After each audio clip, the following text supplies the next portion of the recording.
Radio, l'invité politique, Jean-Jacques Bourdin. Notre invité Agnès Pannier-Runacher, qui est ministre de la Transition écologique. Bonjour. Bonjour Jean-Jacques Bourdin. Merci d'être avec nous. Le budget 2025 voté, oui, 49.3, il n'a pas été voté. Il est passé grâce au 49.3, motion de censure cet après-midi. Apparemment, le gouvernement sera maintenu en place, vous aussi donc, pas de censure, sursis pour le gouvernement. Ce budget, regardons-le de près.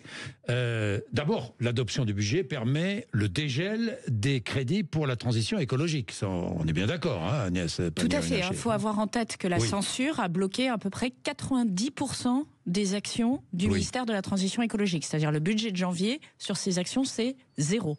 Et donc ça, c'est la conséquence de la censure. Bien. Entre 2024 et 2025, 2 milliards 100 millions en moins pour l'écologie. Pourquoi ? Ce n'est plus une priorité ?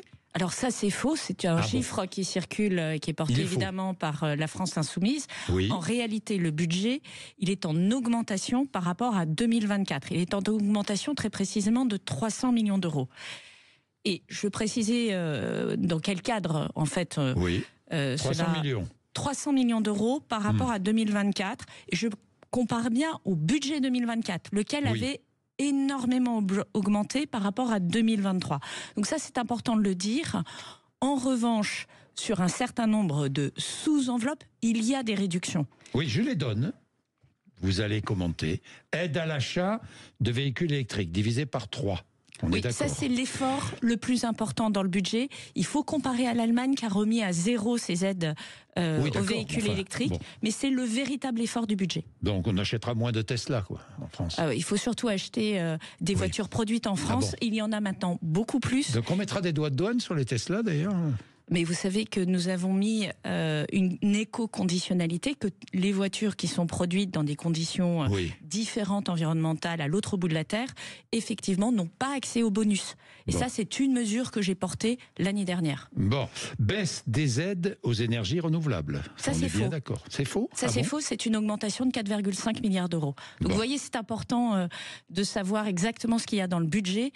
Les comparaisons que font LFI, c'est des comparaisons qui sont liées à... C'est une baisse sur une augmentation. Donc il y a bien une augmentation. Pas de LFI, une augmentation de 4,5 milliards d'euros. Oui, mais moi je dois lutter contre les infox. Vous avez raison. Mais forte baisse du programme d'aide aux particuliers pour la rénovation thermique des bâtiments. On est bien d'accord, MaPrimeRénov'. Alors, là on est d'accord. Ça, il faut préciser, Jean-Jacques Bourdin. 4 milliards en 2024, 2 milliards 3 en 2025. Je vais préciser les choses. Oui. En 2024, on a eu un budget de 4 milliards d'euros qui a été immédiatement annulé en février.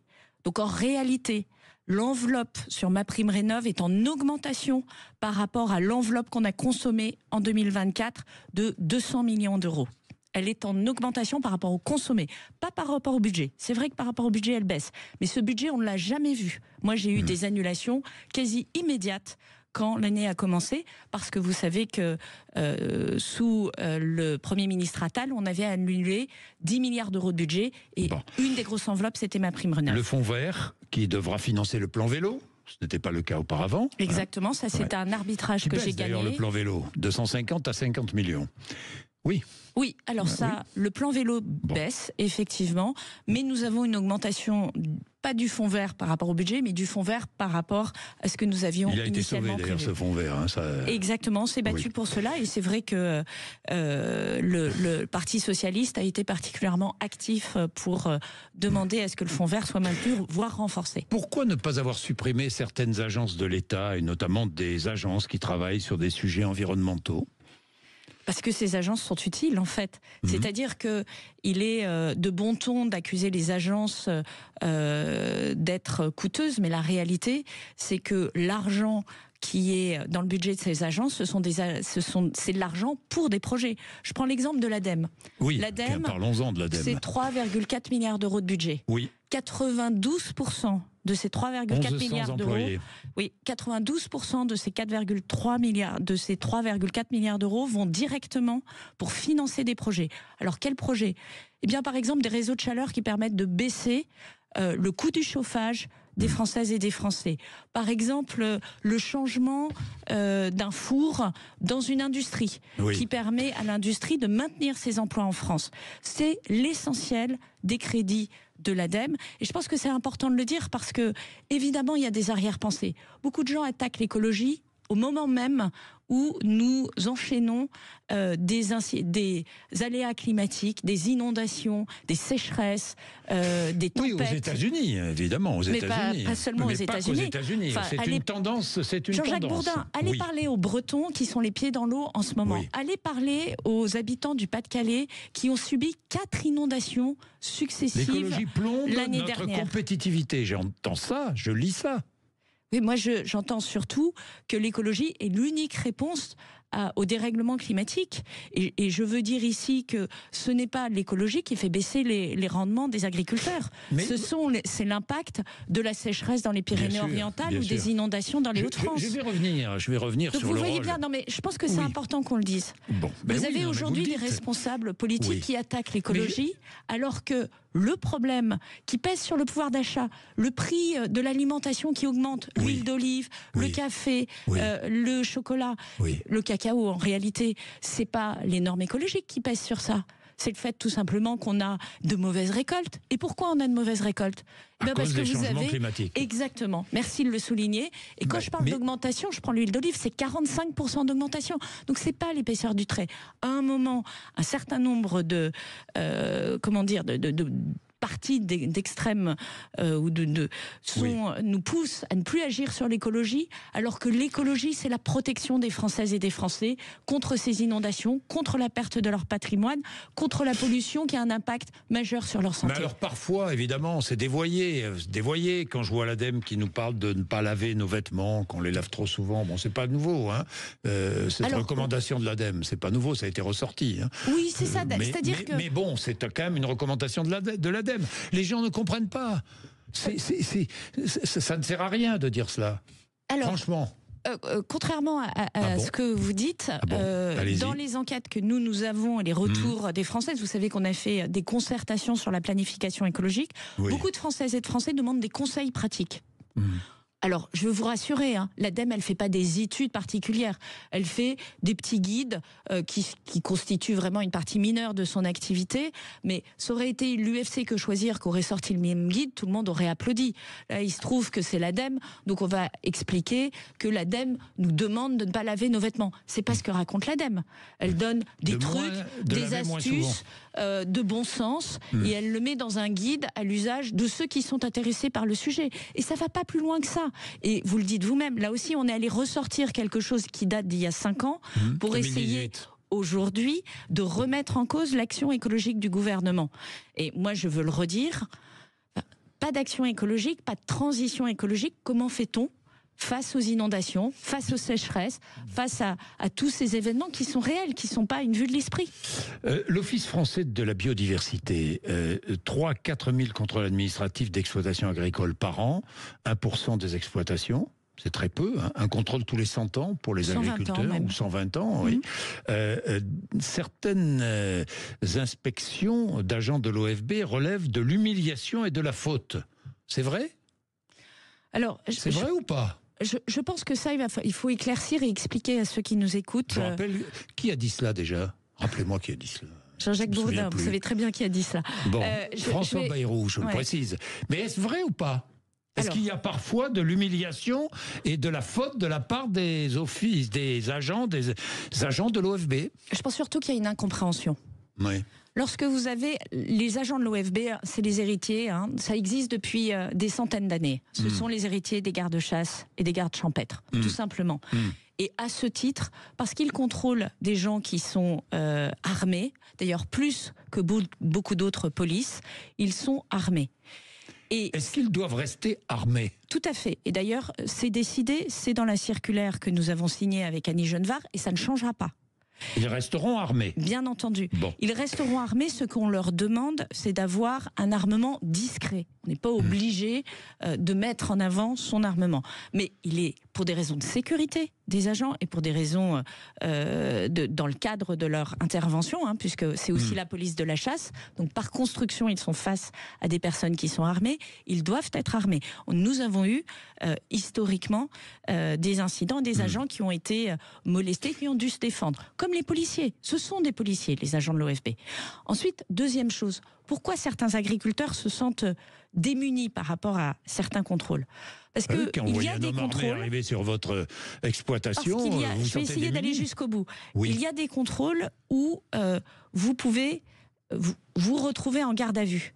Parce que c'est la procédure pénale. L'Office français de la biodiversité ne fait qu'appliquer la procédure pénale.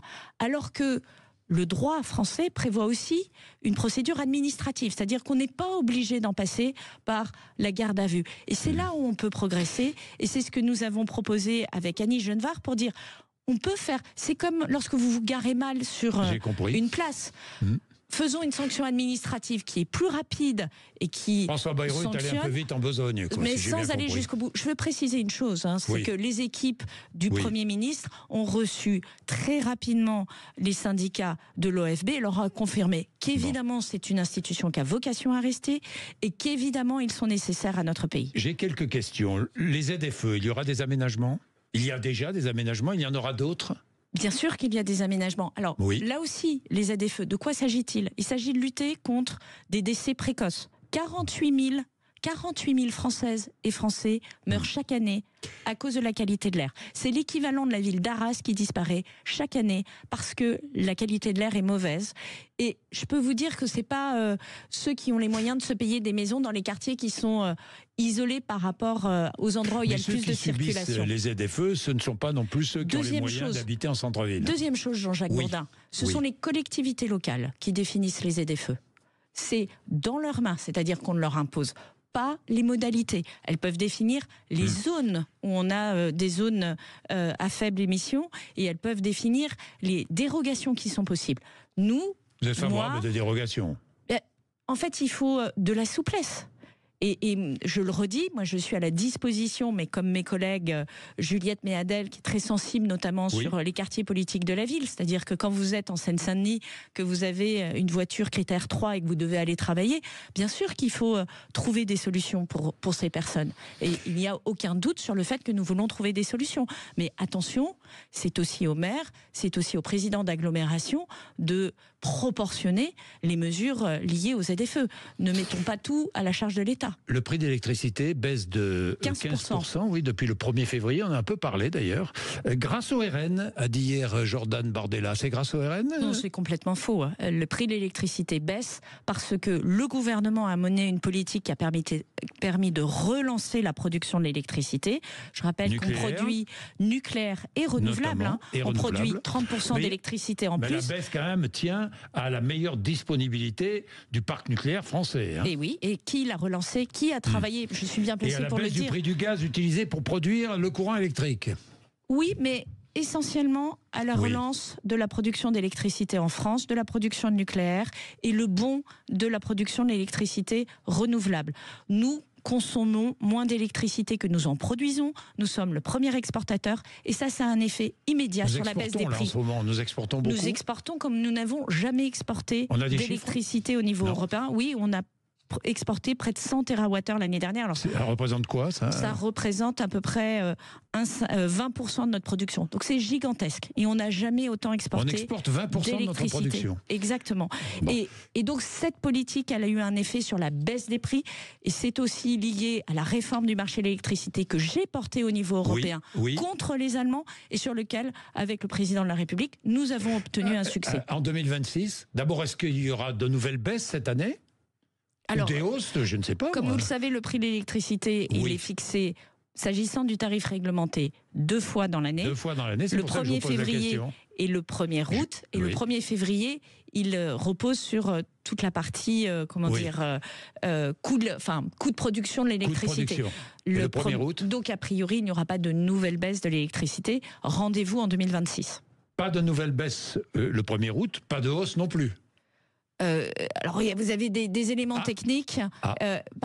Vous avez des éléments techniques, mais notre objectif est évidemment de ne pas avoir de nouvelles hausses. Mais vous n'êtes pas sûr.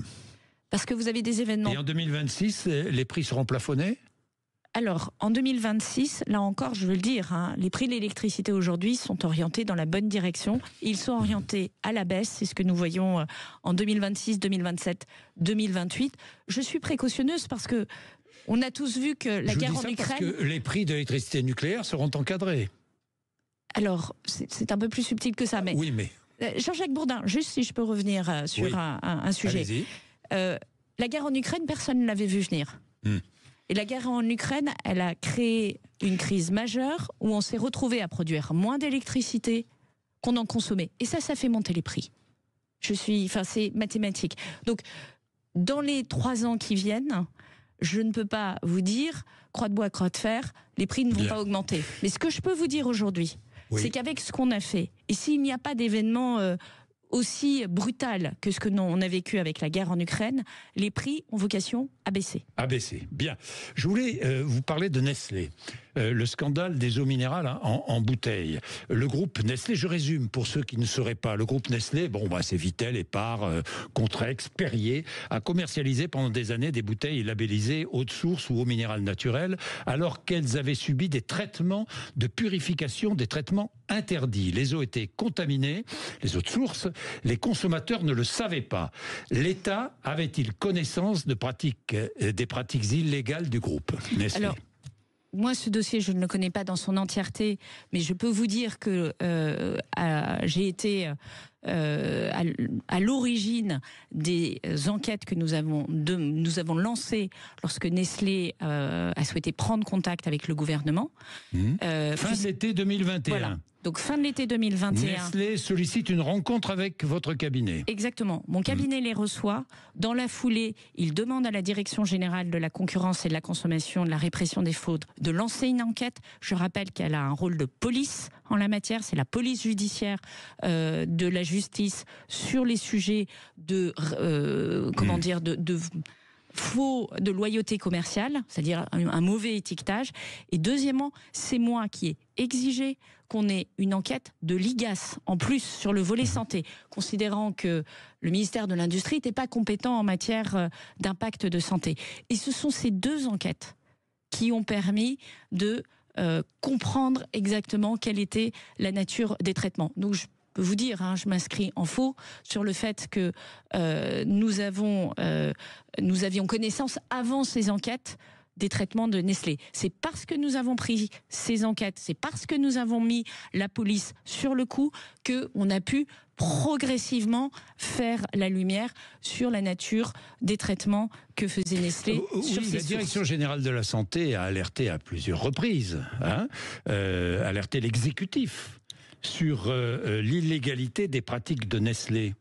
Et l'autorisation d'exploitation et de conditionnement de l'eau n'a pas été suspendue. Alors, Jean-Jacques Bourdin... Oui. La limite de mon savoir s'arrête en mai 2022. C'est-à-dire que je n'ai pas eu accès aux pièces... Vous ne savez pas si Nestlé a discuté avec Matignon ou l'Élysée sur... Exactement, parce que j'ai changé de portefeuille. Je suis devenue ministre de l'Énergie en 2022.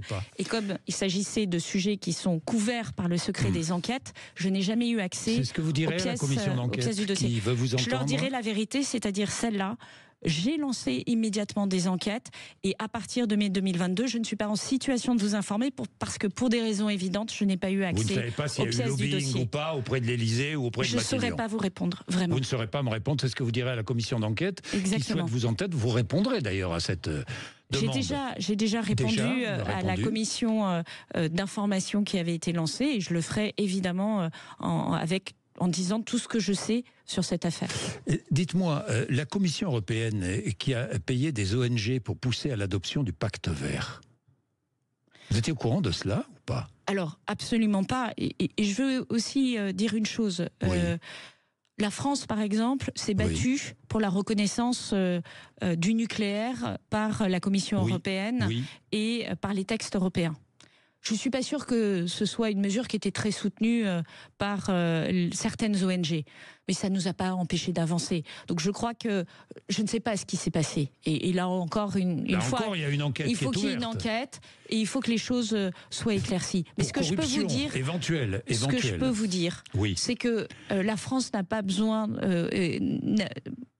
défend les intérêts de la France coûte que coûte, quelles que soient les pressions que peuvent exercer les uns et les autres au niveau des députés européens et au niveau de la Commission. Pour moi, c'est un non-sujet. Lorsqu'on est un gouvernement, on doit défendre les intérêts de son pays et on y arrive parfaitement. Cette négociation l'a bien montré. Oui, Agnès Pannier-Runacher, puisque vous parlez de défense de la France et de l'Europe, on voit les offensives commerciales de M. Trump.